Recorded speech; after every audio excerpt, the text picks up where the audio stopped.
Welcome to the subject software engineering. We are in the chapter system models. Today's topic is data models.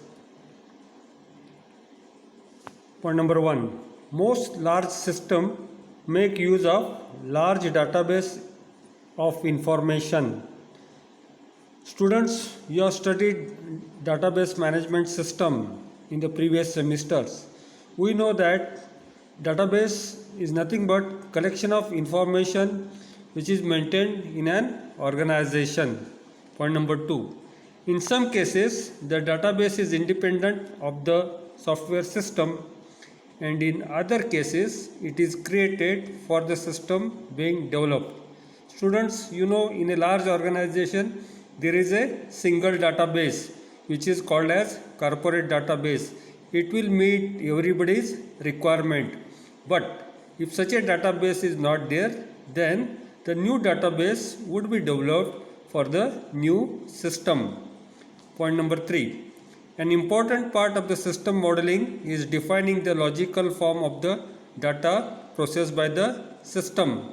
So when you are developing a system model, you have to very clearly state what is the logical form of the data, whether it is record or whether it is column headings, etc. These are sometimes called as semantic data models. Now we will consider entity relationship attribute modeling. Point number 1. Most widely used data modeling technique is entity relation attribute modeling. Okay, students, you already studied in database management system. There is a entity. Okay, that is anything under consideration is a entity, and then there is a relation between entity. Each entity has got an attributes. So these attributes are nothing but the characteristics of particular entity. So in database you have studied entity relation and attribute. So there is a concept called as entity relation attribute modeling. Point number 2. It shows the data entities, their associated attributes, and the relation between these entities. All this you have studied in DBMS. Point number 3. Entity relationship models have been widely used in database design. Yes, we have studied ER model, which is very important part of the database design. Point number 4. It is easy to implement these models using object-oriented database. So this object-oriented concept is very important, and we can implement ERA model using object-oriented databases. UML and ERA model. Students, the UML assumes an object-oriented development process and models data using objects and their relationship. Students, you know what is UML? UML is nothing but Unified Modeling Language. This language is specially built for modeling. So it assumes object-oriented development process and models the data using objects and the relationship between the objects. Second, one can think of entities in ERA model as simplified objects classes, that is, they have no operation. Attributes as class attributes and named association between classes as relation. So here we are bringing everything into database terminology. Semantics model for library system. Students, we have studied library system in the earlier chapter. We have taken this as example. So we will be taking the same example here. Okay. So the figure is an example of data model. Okay. That is the part of the library system. In previous chapter, we have learned that library SYS, LIB-SYS is designed to deliver copies of copyrighted articles that have been published in magazines. So we have studied that libsys system gives the copies of the articles which has been published in magazines and journals, and to collect the payments for these articles, and for the whatever articles given, payment is collected. Therefore, The data model must include information about the article, the copyright holder, and the buyer.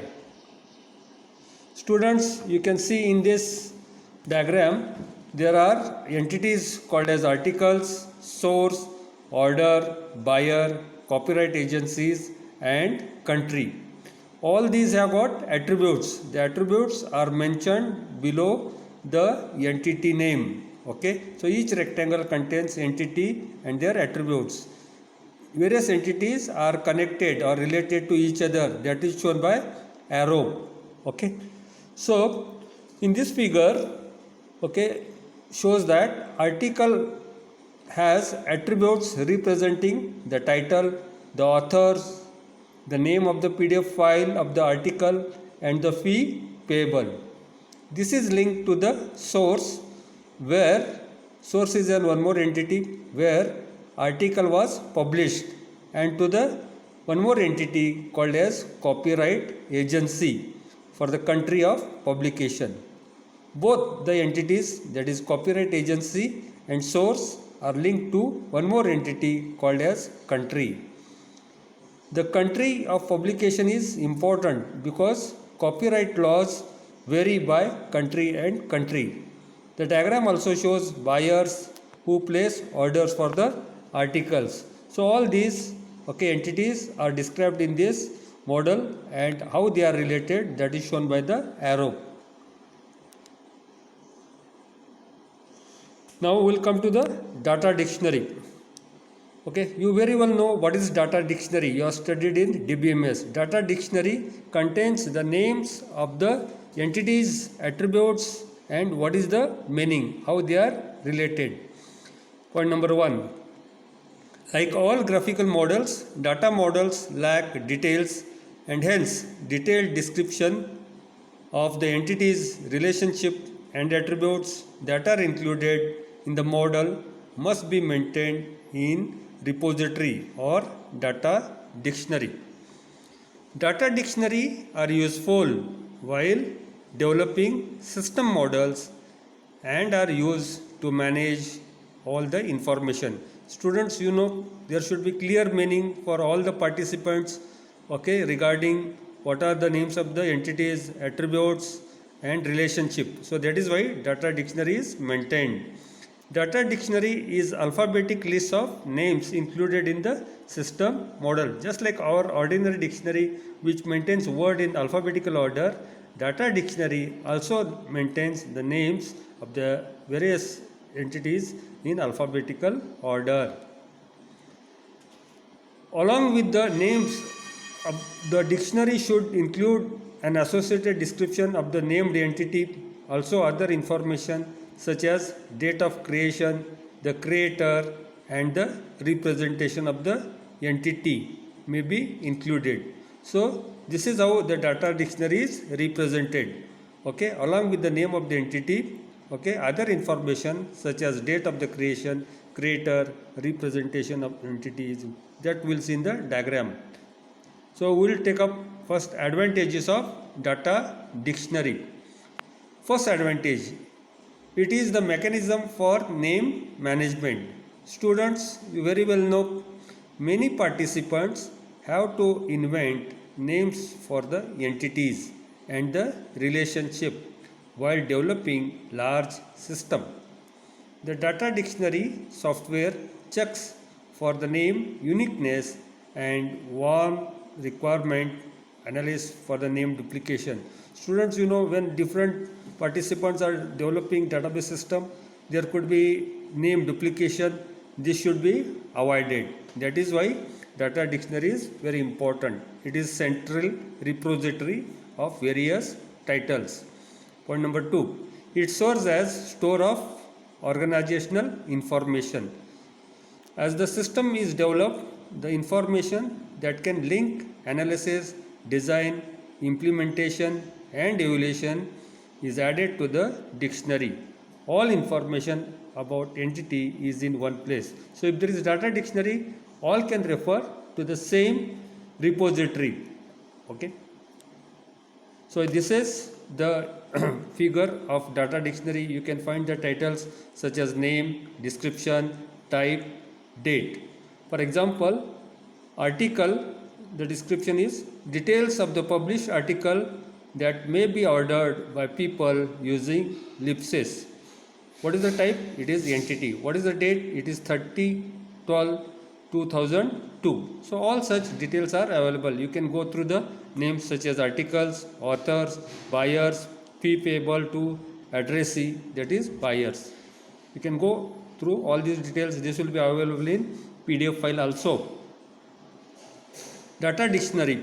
In the figure, we can see the data dictionary entries that define the names in the semantic data model for library system considered in the figure 8.8. All the system names, whether they are names of the entities, relations, attributes or services, must be recorded in the dictionary. So every name should be there. Software is normally used to create, maintain and interrogate the dictionary. So there is software to maintain all this. Software for data dictionary. Point number 1. The software used for data dictionary may be integrated with other tools so that dictionary creation is partially automated. Students, if you know, if there is a software for data dictionary, then and if it is integrated with other tools, the dictionary can be automatically generated. Point number 2. For example, CASE, that is computer aided software engineering tool that supports system modeling, generally include support for data dictionaries. So many CASE tools, that is computer aided software engineering, support this data dictionary and enter the names in the dictionary when they are first used in the models.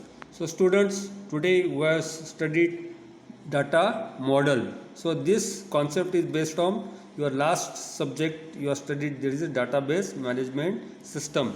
It is very easy to understand. I suppose you will go through all this PPT and PDF file and understand the concept of data model very easily. Thank you.